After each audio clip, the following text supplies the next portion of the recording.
Hey, everybody, welcome back to another episode of Behind the Curtain. I'm your host, Lauren Shippey, and today we're going to talk about shame. So this is another thing that, leaders and just people in general experience. I don't think there's anyone on the planet who has never experienced shame. And today we're going to talk about it. We're going to unpack it a little bit. Where does it come from? What are the spirals that can come as a result of it? And then what do we want to replace it with? Because this whole series is all about looking at the things that we want to break. I just picture like chains breaking off of people. And my hope is that as you listen to this, you get some light bulb moments or some realizations that help you and equip you to be able to shift your perspective and your mind, and that everything you do as a result of this breakthrough um, equips you for your next season. And that's what we're calling the new way. So, we've talked a lot about the old operating system and how it no longer serves us. It's like running DOS on your current computer, which would never work. And it's replacing it with the latest software so that it can run most efficiently, effectively, productively, but most importantly, just that your heart posture is clear and that you're able to see clearly. Because when our hearts aren't clear, our eyes are actually fogged. Like there's like a veil over our eyes that prevents us from seeing because we can be like triggered by things, or we can be tripped up by certain things that come at us or come our way. And so that really prevents us from being able to see, hear, and know others around us, and also see, hear, and know ourselves. So as we think about shame, all I thought of was this like wet blanket. Like shame just feels like if you picture a blanket that is soaking wet and it was just to be thrown on top of you, that's what it feels like a dark cloud coming over you. You know, when you get that like that feeling almost like creeping up over you, it feels like this internal, maybe recurring guilt in your soul, like something is off, and then you kind of like can keep like replaying it in your mind, and it's like holding on to that guilt, and then that guilt becomes shame. And maybe it comes in at some unexpected moments and it catches you off guard, and you feel it come back again. And when you move throughout the day, it can look like maybe some days the inability to make eye contact with people, to really look them in the eyes, because maybe you're just feeling so much shame that it's hard to even look people in the eyes. Taking a back seat in conversations, like maybe you're just not even feeling like you deserve to be somewhere or in a room or say something. And maybe you've recognized that that's what it is, and maybe not. Maybe there's just a reason that you are being silent, but you can't figure out why. And maybe shame is a piece of that puzzle. Or maybe you're just feeling paralyzed when you want to move in some way. This is the blanket of shame, and it can be so heavy. But the good news is that you don't have to carry it. You can set it down. And so in this episode, we're giving you permission to do that. So it's prolonged guilt, right? That really isn't necessary, because when we do something that we feel is wrong, right, we tend to feel guilty. And that's our natural response. But there's an opportunity in those moments. We don't have to let it hang out and turn into shame. And it could even be, I think this is really important to talk about, it could even be false guilt or shame. So it could not be something that we need to carry. It might not belong to us. So in these moments, we can stop and ask ourselves what this is. Like, okay, why am I feeling this way? Where is it coming from? And is it justified? I want to say those three things one more time. What is this? Where is it coming from? And is it justified?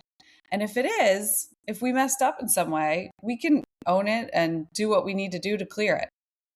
We can apologize. Maybe that's to ourselves or to others, right? And we can turn and choose to go the other way. And then we can stop any recurring or looping thoughts that might try to resurface. So we can do that.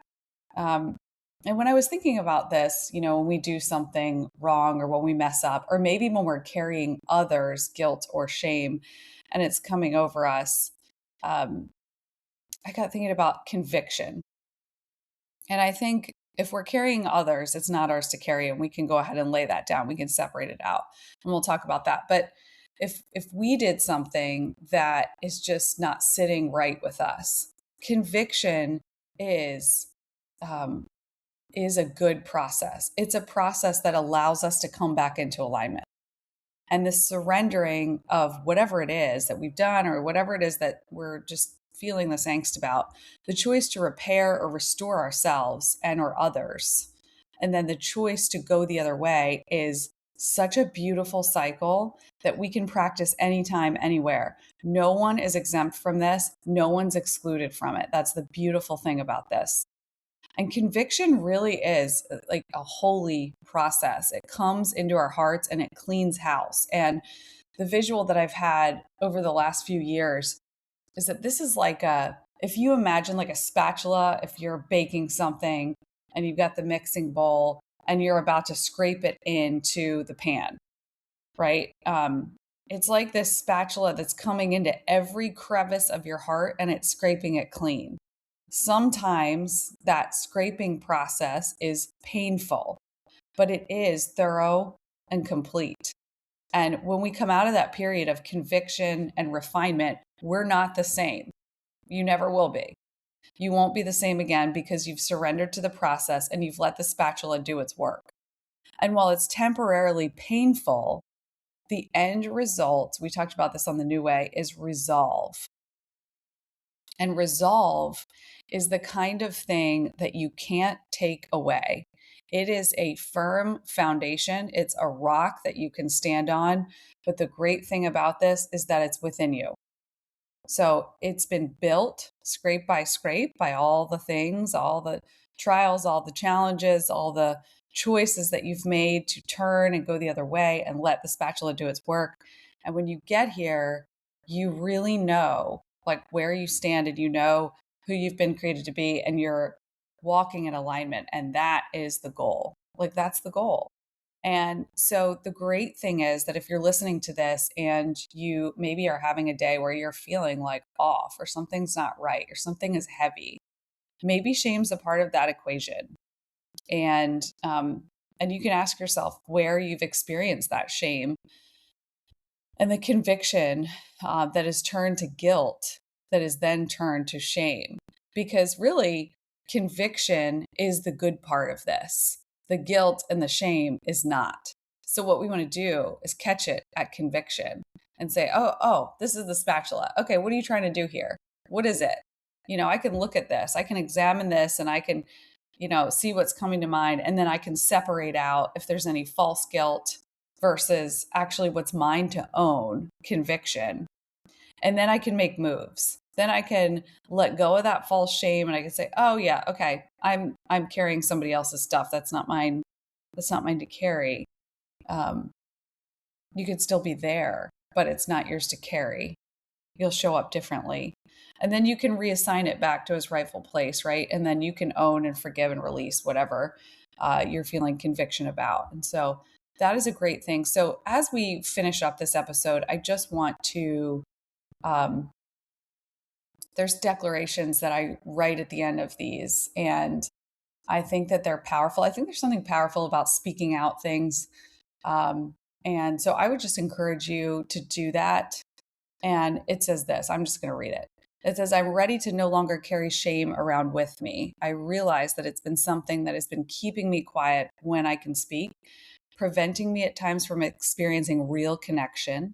I'm ready to continuously recognize when shame is trying to gain access, and I will no longer allow it to do so. Instead, I'll replace it with simply examining the situation, separating what's real and what's not, and making the moves I need to make. So feel free to share this with someone if anyone comes to mind. I always am a fan of following those nudges, those promptings. And thanks so much for listening in.